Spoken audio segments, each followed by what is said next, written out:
मालकानगिरी जिला मुख्य चिकित्सालय परिसर में थिबा गणेश मंदिर निकटू एक विषधर नाग साप उद्धार होइछि।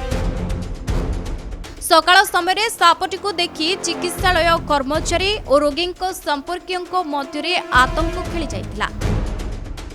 खबर पाई स्नेक हेल्पलाइन सदस्य और स्थानीय साप धराली बलिया भाई घटनास्थल में पहुंची सापटी को सुरक्षित भाव में उद्धार करथिले। परे सापटी को जंगल अंचल में छाड़ी दिया जाइछि। वनांचल घेरा अंचल होइतिबारु एभली घटना बढ़ुतबा बेले चिकित्सालय परिसर में सुरक्षा और सफा सुतरा व्यवस्था कड़ाकड़ी करबाकू साधारण रे दाबी होइछि।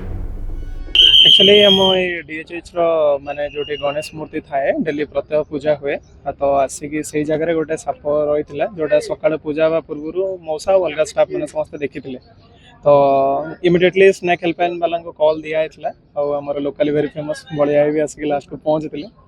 से रेस्क्यू करते वर्तमान से नहीं बाहर छाड़िया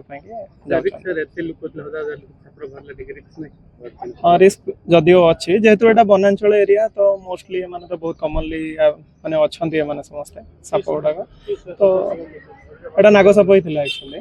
तो although it is poisonous and it is dangerous too तो जेहेतु यहाँ वन एरिया माने फॉरेस्ट एरिया तो से सतर्कता अवलंबन आगे करा पड़ो जमी से पशिया को ट्राए कले भी एटलिस्ट माने इमिडिएटली इंटरवेन कर